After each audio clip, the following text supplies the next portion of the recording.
Merci de rester fidèle à Moto TV. Voici les sommaires de votre journal. Premier décaissement des fonds pour la lutte contre le Mpox. Le gouvernement congolais annonce le déblocage des fonds d'urgence entre 6 et 10 millions de dollars américains pour soutenir la prise en charge immédiate pour lutter contre cette épidémie. Et les organisations de la société civile encouragent les victimes et les survivants du terrorisme de l'EDF dans la province du Nord Kivu et à Ituri à faire attendre leur voix pour obtenir une assistance et faire respecter leurs droits. Il le dit en marge de la célébration de la journée internationale du souvenir en hommage des victimes des terroristes. Les cas de massacre de Beni, Lubero et Ituri étant souvent qualifiés de terrorisme par les autorités. Tout pour le sommaire. Et voici l'intégralité de votre journal, mesdames et messieurs. Le gouvernement congolais a annoncé le déblocage des fonds d'urgence estimés entre 6 et 10 millions de dollars américains pour soutenir la prise en charge immédiate de l'épidémie de Mpox, qui est une variole de singe. Ces fonds serviraient à lutter contre cette maladie qui sévit actuellement dans le pays. Le premier décaissement de ces fonds est attendu dès ce mercredi, a déclaré le ministre des Finances Doudou Fouamba Li Koundé. Nelly Mwengesiali nous a fait le point.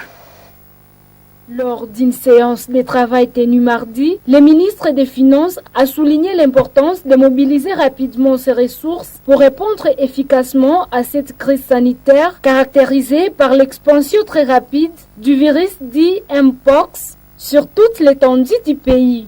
Doudou Fouamba Li Koundé a exprimé l'espoir que les partenaires internationaux viendront renforcer les efforts du gouvernement. Le gouvernement dit être en mesure de rendre disponible un montant initial qui va aller de 60 à 10 millions de dollars pour une prise en charge urgente de la situation. Roger Kamba, ministre de la Santé publique, Hygiène et Prévention sociale, a salué cette décision, la qualifiant de cruciale pour démontrer l'engagement du gouvernement à prendre en main la gestion de cette épidémie. Une manière de citer les partenaires du gouvernement à se joindre à ces derniers pour endiguer ces fléaux. Le gouvernement congolais prévoit un total de 49 millions de dollars pour l'ensemble de la riposte contre la variole du singe, sans compter les coûts des vaccins, dans le but de contenir et d'éradiquer cette épidémie qui continue à faire des ravages dans plusieurs provinces du pays. Actuellement, la situation du monkeypox en RDC est de plus de 16 000 cas et 500 décès déjà enregistrés, soit un taux de mortalité de 4% pour cette maladie qui se transmet par contact avec un animal, un objet contaminé, mais surtout par contact d'homme à homme, notamment par transmission sexuelle, un mode de transmission qui a surpris le monde entier. En outre, les jeunes constituent la population la plus vulnérable à cette épidémie à raison de l'absence de vaccination contre la variole humaine depuis 1980. La République démocratique du Congo a besoin d'environ 3 500 000 doses pour la vaccination. La Belgique a prévu doter la RDC de 215 000 doses. Le Japon, quant à lui, enverra environ 3 millions de doses. Le gouvernement a annoncé que les doses promises par les États-Unis et le Japon arriveront dès la semaine prochaine avant que Kinshasa ne mette à place son plan de vaccination qui est déjà prêt. Dans ce même chapitre, alerte sur la variole de singe, dit monkeypox à République démocratique du Congo, Moto TV a contacté le docteur Benjamin Kisunga, médecin traitant à Oasis de santé à Vungi. C'était pour comprendre cette maladie et ses modes de prévention. Ces professionnels de santé indiquent que la variole de singe se manifeste chez l'homme par une fièvre aiguë et par des lésions cutanées. Il invite la population à se méfier de consommer des bêtes mortes en cette période épidémique. Des détails dans ce récit de Eugénie Mousseviro. Selon Dr Benjamin Kisunga, la variole des singes, dit monkeypox, est une maladie dangereuse qui conduit à la mort. On appelle Mpox ou monkeypox, on l'appelle encore variole simienne C'est une zoonose en fait. Une zoonose, quand on parle d'une zoonose, c'est une maladie qui peut se transmettre d'un animal à l'homme, de l'homme à un animal et vice versa. Alors cette zoonose, c'est une maladie tellement dangereuse et ça tue nombreux de gens. Cette maladie se manifeste par divers symptômes et se transmet par un simple contact physique, fait savoir ce personnel soignant. Il cite par exemple la fièvre et l'éruption cutanée, deux symptômes peu présents chez les personnes touchées par cette maladie. Le mode de contamination de la maladie, c'est toujours par contact direct, soit contact direct avec le malade qui a été déclaré positif par rapport à la pathologie, mais aussi le contact direct avec les liquides biologiques. Quand on parle de liquides biologiques, donc la salive, le sang, la sueur, les urines, les matières fécales, tout ce qui est comme liquide biologique. Si on est en contact avec les liquides biologiques d'une personne qui est déjà déclarée positive, on peut toutefois aussi développer la maladie. Ça, c'était d'abord par rapport à l'agent causal, mais aussi le mode de contamination, comment on peut se contaminer par rapport à la pathologie. Pour se prévenir de cette épidémie, Dr Benjamin conseille la population à éviter de consommer la viande de bêtes mortes, bien plus à éviter le contact direct avec les personnes déjà atteintes. Dans un autre chapitre, l'association culturelle Tchanda Ira Asbel Obouma Wabaira demande l'organisation d'une quelconque conférence à Mutwanga dans le territoire de Beni. Elle a réagi à une rumeur circulant sur les réseaux sociaux et des tracts nationaux. L'objet susmentionné, son secrétariat général, avance que cette association est aussi autant préoccupée par la situation de guerre dans le pays. Dans une déclaration lue ce jour devant la presse, ce mercredi donc 21 août à Butembo, le Tchanda Asbel appelle les Waïra caution et vertueux des valeurs culturelles de se désolidariser de cette messe noire qui sert les intérêts des particuliers. Suivez l'ingénieur Kambale Muhamba Maximin, il est dans cet extrait choisi par Nzanzu Waindra Samuel. Le Kianda ne peut donc organiser des activités culturelles et festives à Beni pendant que les territoires de Rutshuru et Lubero sont sous occupation. Les villes de Butembo, Beni et les territoires de Beni sont sous menace permanente à la fois des terroristes de l'Alliance Fleuve Congo, M23 RDF et ADF. Par conséquent, toute organisation à Mutwanga par des personnes qui n'ont ni qualité ni mandat de la communauté n'engage que les organisateurs dont l'identité et les objectifs sont à clarifier par l'autorité compétente du territoire de Beni. Le secrétariat général demande ainsi à tout Mouira consciencieux et vertueux des valeurs culturelles de se désolidariser de cette messe noire qui sert les intérêts de particuliers. Fait à Butembo le 21 août 2024, ingénieur Kampale Muhamba Maximin, secrétaire général. Et des actes de terrorisme propageant un ensemble d'idéologies de haine continuent à blesser, à nuire et à tuer des milliers d'innocents chaque année. Les victimes et les survivants du terrorisme doivent trop souvent lutter pour faire entendre leur voix, obtenir une assistance et faire respecter leurs droits. Les massacres de Beni, Lubero et Ituri sont souvent qualifiés de terrorisme par les autorités. C'est dans ce cadre que les organisations de la société documentent sur les atrocités dans l'objectif d'obtenir justice à faveur des victimes. Delphin Mpanda pour d'amples explications. C'est depuis 2012 que la région de Beni enregistre des atrocités commises par les forces démocratiques alliées ADF et groupes armés d'origine ougandaise affiliés à l'État islamique et les autorités congolaises et l'ONU. Des civils sont tués presque chaque jour, des disparus, des villages pillés incendiés, mais des statistiques ne sont pas formellement établies. Les organisations de la société civile ont déjà débuté la documentation de ces crimes dans l'espoir d'obtenir justice en faveur des différentes victimes. Maître Paul Mouliro, secrétaire exécutif du CADO, collectif d'associations de droits de l'homme indiquent que la mise en place des tribunaux spéciaux pour la RDC passe aussi par la volonté politique des autorités. Le Conseil de sécurité a le monopole à travers sa décision qu'on appelle résolution d'instituer un tribunal spécial pour la RDC, comme ça s'est passé au Rwanda, comme ça s'est passé ailleurs, et que c'est aussi une des demandes de la société civile. Mais il fallait aussi que cela soit accompagné par la volonté politique. Parce que n'oublions pas que parmi des personnes qu'on peut citer criminelles, il y en a aussi des Congolais.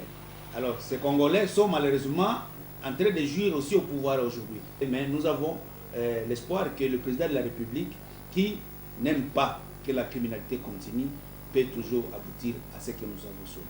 Pour arriver à obtenir justice en faveur des victimes, les organisations de la société civile ont mis en place une base de données régulièrement mise à jour pour constituer des preuves précises. C'est dans ce contexte que Maître Paul Mouliro encourage la communauté à la collaboration avec les chercheurs de ces cas. Pour ne pas nous surprendre, nous devons avoir des éléments. On a mis en place une base de données.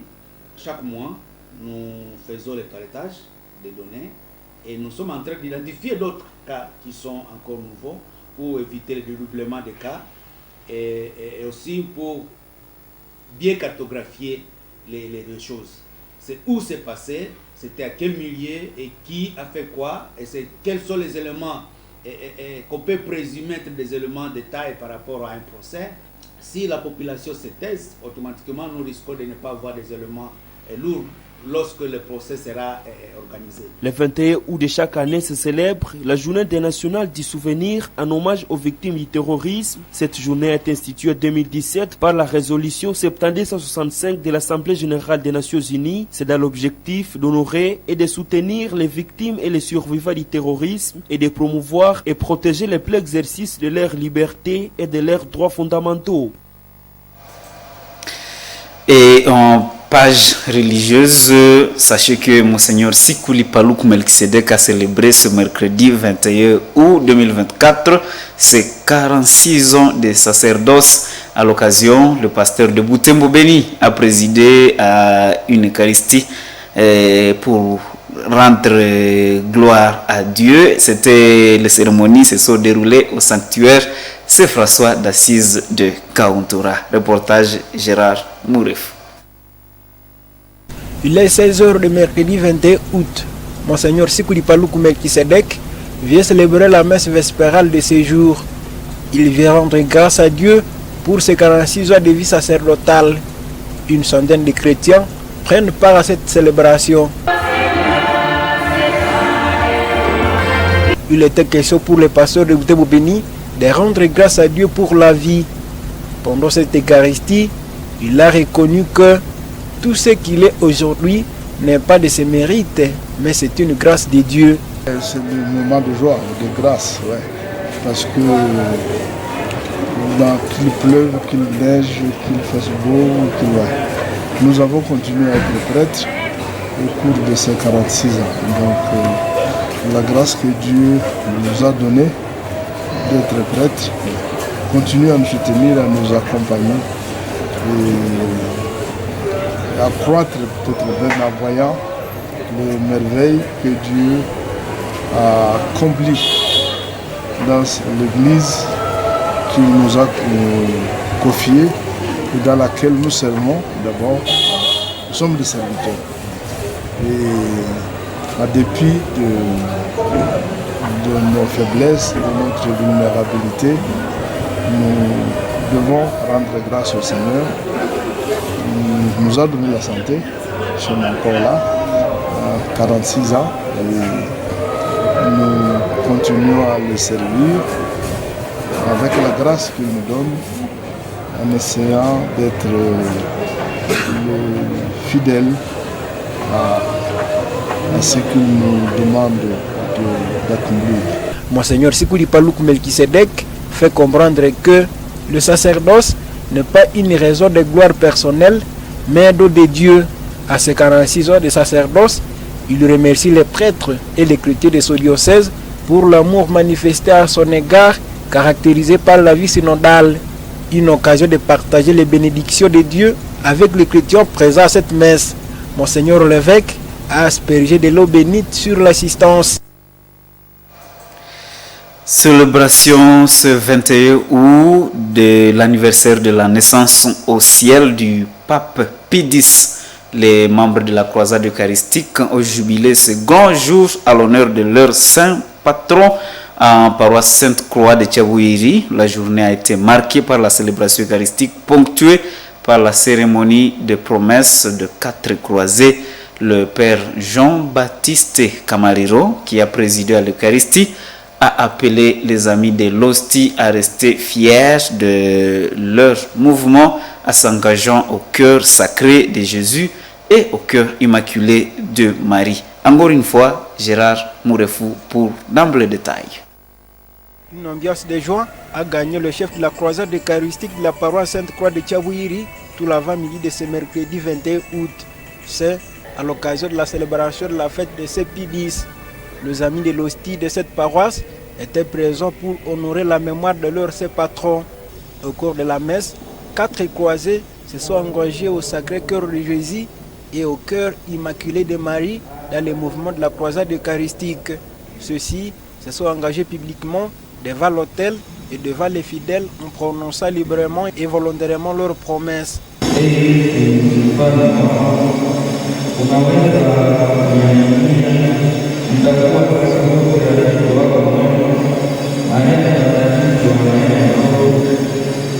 Interrogé par Moto TV, Dani Kamabou, président de l'équipe pédagogique conseil de la croisade eucharistique à paroisse Kiabouiri, a montré que le pape Pie X a institué l'Eucharistie comme repas quotidien pour les chrétiens. Il a en plus institué la croisade eucharistique comme une arme spirituelle pour combattre le mal. Le pape Pie X a institué la croisade eucharistique comme une armée spirituelle pour combattre le mal surtout dans la jeunesse.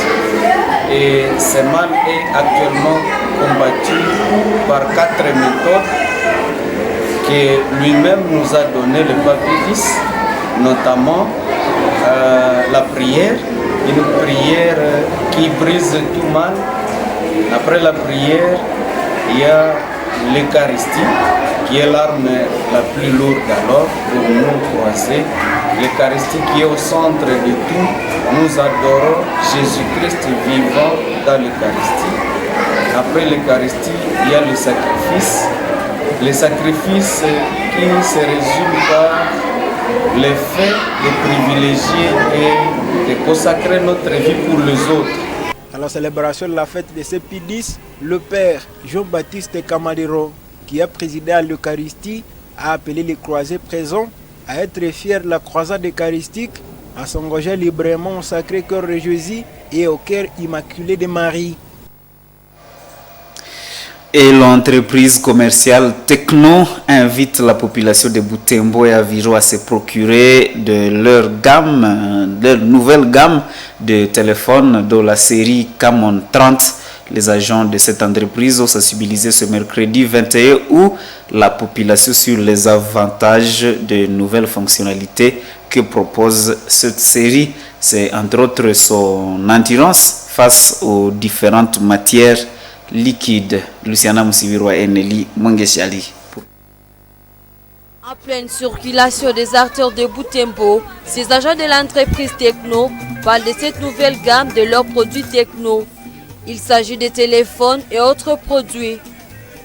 Parmi les téléphones, ces agents martelaient sur la série Camon 30, cette dernière qui est nouvelle sur terrain.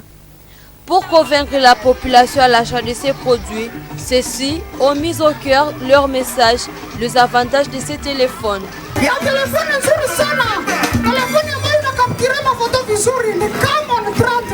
Ces agents de Techno étendent cette sensibilisation sur plusieurs autres artères de la ville où ils ont vulgarisé l'importance de l'achat de ces produits Camon 30.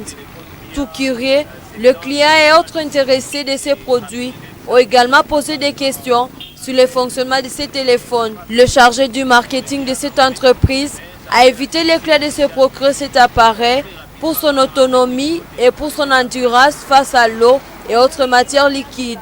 Notre téléphone Camon 30, c'est un téléphone qui est de haute